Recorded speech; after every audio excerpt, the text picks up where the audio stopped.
আবার এবার যেতে চাচ্ছি নির্বাচন কমিশনে, সেখানে রয়েছেন আমাদের দুই সহকর্মী অন্তরা বিশ্বাস এবং রিশাদ হাসান তার কাছে। রিশাদ, অন্তরা, আপনাদের আবারও স্বাগত জানাচ্ছি আমাদের বিআরবি ভোট গণভোট এই বিশেষ আয়োজনে নিউজ 24-এর। আপনাদের কাছে আমি জানতে চাচ্ছি যে এ পর্যন্ত নির্বাচন কমিশন থেকে পাওয়া কি তথ্য আছে আপনাদের কাছে?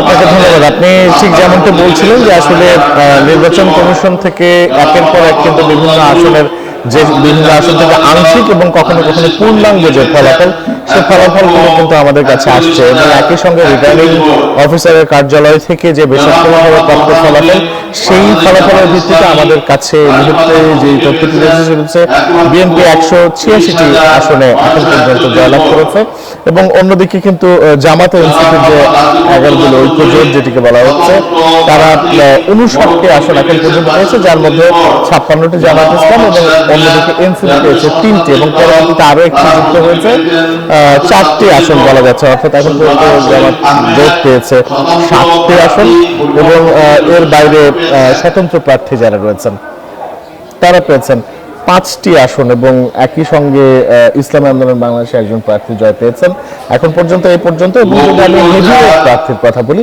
ঢাকা 17 এবং বগুড়ার যে আসনটি, সেখানে বিএনপি চেয়ারম্যান তারেক রহমান তিনি জয় পেয়েছেন। ঢাকা 11 আসনে নাহিদ ইসলাম জয় পেয়েছেন। ঢাকা 8 আসনে বিএনপির স্থায়ী কমিটির সদস্য মির্জা আব্বাস তিনি জয় পেয়েছেন। পঞ্চগড়ের একটি আসনে আক্তার জয় পেয়েছেন। জুবিন ফারহানা জয় পেয়েছেন স্বতন্ত্র প্রার্থী হিসেবে ব্রাহ্মণবাড়িয়ার 2 আসন থেকে। এবং অপরদিকে যদি আমি আপনাকে বলি যে হান্নান মাসুদ তিনি জয় পেয়েছেন এনসিপির, এবং এছাড়াও কিন্তু আরো খুশি মাহমুদ চৌধুরী চট্টগ্রামের একটি আসন থেকে জয় পেয়েছেন। এবং তার পাশাপাশি একটি গুরুত্বপূর্ণ বিষয় হচ্ছে, এখন পর্যন্ত আমরা যেটা জানতে পারছি যে নির্বাচন কমিশন 3টি আসন, শেরপুর 2, চট্টগ্রাম 2 এবং 4, এই 3টি আসনের ফলাফল আপাতত ঘোষণা করছে না। এবং এটির আসলে মূল কারণটি কি হতে পারে সেটা একটু অন্তত আপনার কাছ থেকে জানতে চাই। আমরা জানি যে প্রার্থীদের মামলা আছে, মামলা নিষ্পত্তি না হওয়া পর্যন্ত আসলে সেই জায়গার ফলাফল ঘোষণা করা হবে না। এটা আসলে কেমন সময়ের ব্যাপার?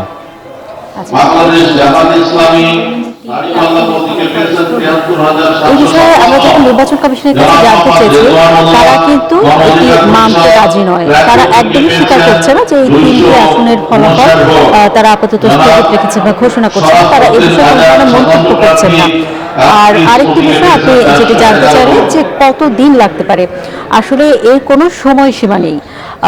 যে কোনো সময়ই যদি যে হলফনামা দেওয়া হয়েছিল নির্বাচন কমিশনের কাছে যে এই প্রার্থীদের কোনো ধরনের ঋণ খেলাপি নেই কিংবা দ্বৈত নাগরিকত্ব নেই, এই যে বিষয়গুলো নিয়ে একটি হলফনামা নির্বাচন কমিশনের কাছে জমা দিতে হয়, সেই হলফনামায় তারা যদি পাশ করেন তাহলেই কেবলমাত্র তারা নির্বাচনের প্রার্থী হতে পারে।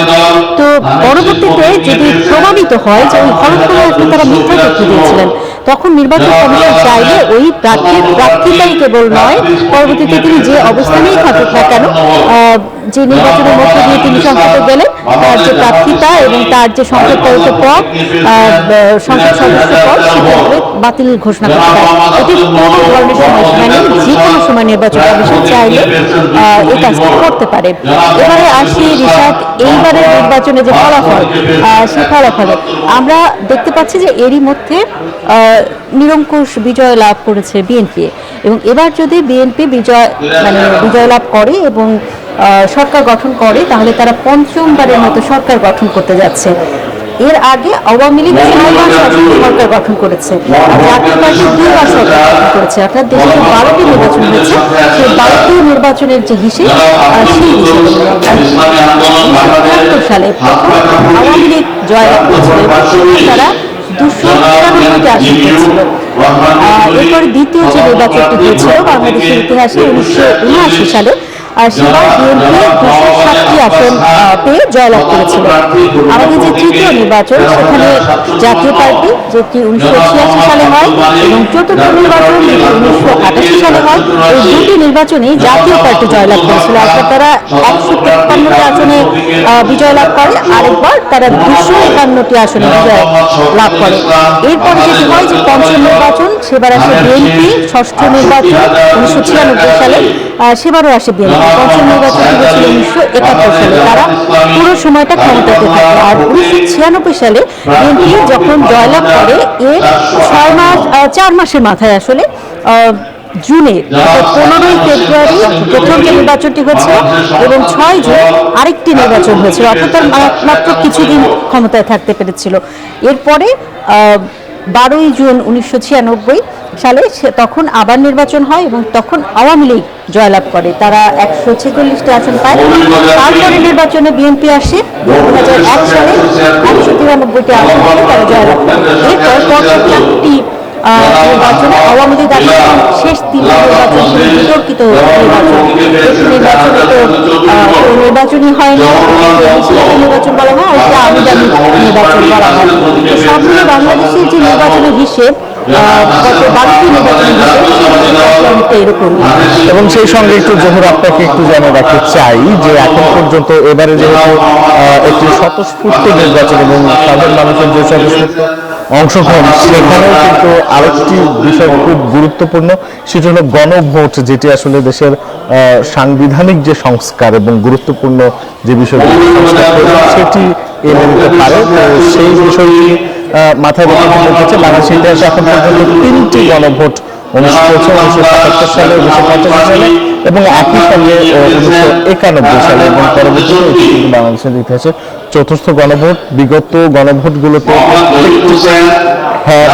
জয়যুক্ত হয়েছে এবং এখন পর্যন্ত আমরা বিভিন্ন কেন্দ্র থেকে এবং নির্বাচন কমিশন থেকে যে খবর আমরা পাচ্ছি, সেখানে দেখা যাচ্ছে যে বেশিরভাগ কেন্দ্রগুলোতেই কিন্তু এখন পর্যন্ত যতগুলো ফলাফল ঘোষণা হয়েছে, বেশিরভাগ কেন্দ্রগুলোতেই কিন্তু ভোট জয়যুক্ত হয়েছে।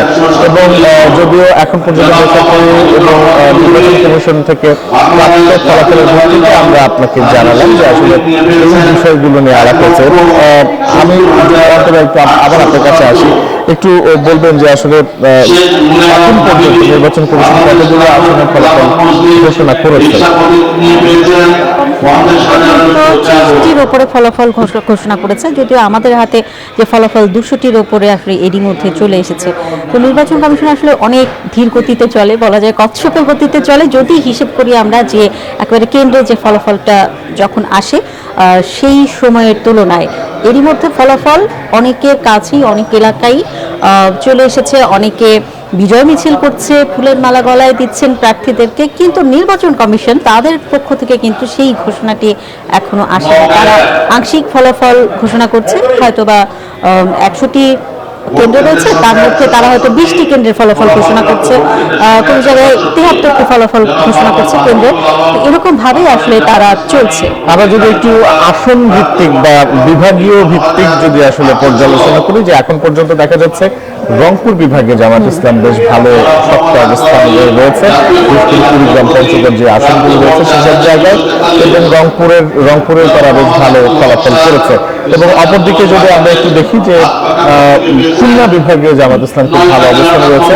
পক্ষান্তরে আমরা যদি দেখি বিএনপির কথা যদি দেখি, তারা সিলেট, খুলনা এবং চট্টগ্রাম, বিশেষ করে ঢাকা সহ আশপাশের বেশ কিছু আসনে খুব ভালো ফলাফল নিয়ে এসেছে। এবং সিলেটের সুনামগঞ্জের 5টি আসনে বিএনপি জয়লাভ করেছে, হাতছাড়া হয়েছে, বাকি সবগুলো তারা পেয়েছে।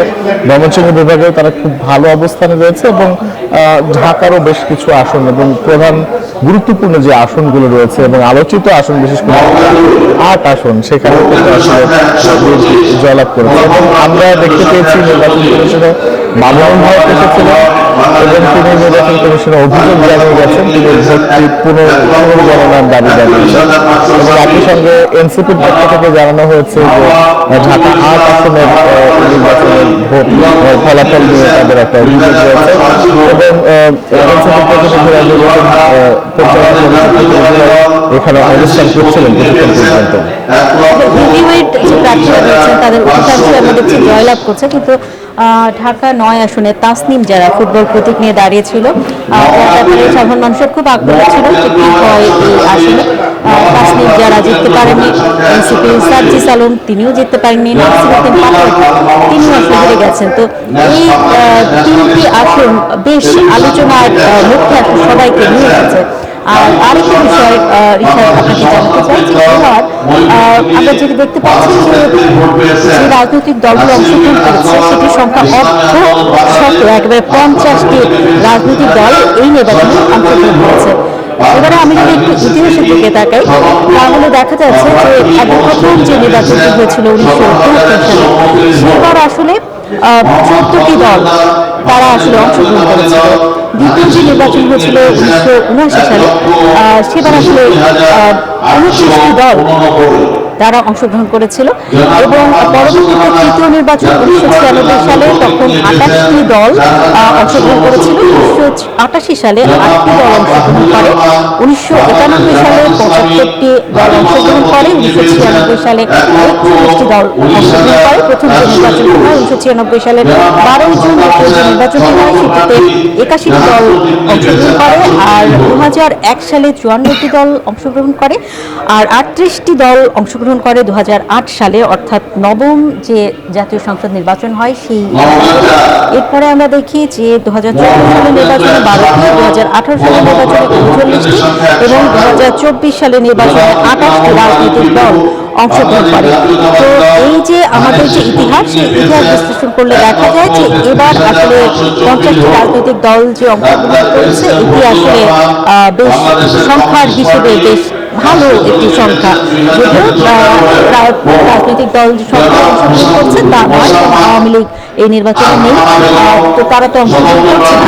আওয়ামী লীগের যে ভোটার রয়েছে সেই ভোটাররা নির্বাচনের মাঠে আসতেন চান, এই বিষয় নিয়ে নির্বাচনের আগের দিনে যখন পর্যবেক্ষকরা এবং বিদেশি সাংবাদিকরা প্রশ্ন করেছিলেন নির্বাচন কমিশনার আবুল হাসান সানাউল্লাহকে, তখন তিনি বলেছিলেন যে এই নির্বাচনে আসলে কোনো ধরনের প্রভাব পড়বে না, অপরিণত ভোটার এই নির্বাচনে আসবে। সংখ্যা বা কোনো ধরনের শতাংশ হিসাব তারা দেননি, কিন্তু আমরা মনে করছি যে 60% ওপরে ভোট পড়েছে, এরকম একটা আভাস আমরা এরই মধ্যে পেয়েছি। ঠিক তাই, সব মিলিয়ে এখন পর্যন্ত ভোট গণনা, একবারে ভোট গ্রহণ থেকে শুরু করে ভোট গণনা, ভোটের ফলাফল ঘোষণা পর্যন্ত কিছু বিচ্ছিন্ন ঘটনা বাদে এখন পর্যন্ত ভোটের সার্বিক পরিস্থিতি বেশ ভালো লক্ষ্য করা যাচ্ছে। আমাদের কাছে এই ছিল এখান থেকে সর্বশেষ। পরবর্তী নতুন আপডেট নিয়ে পরবর্তীতে আবারও জোহর আপনার সঙ্গে যুক্ত হবো। চলে যাচ্ছি এবার আপনার কাছে স্টুডিওতে। রিশাদ অন্তরা, আপনাদের দুজনকে অনেক ধন্যবাদ।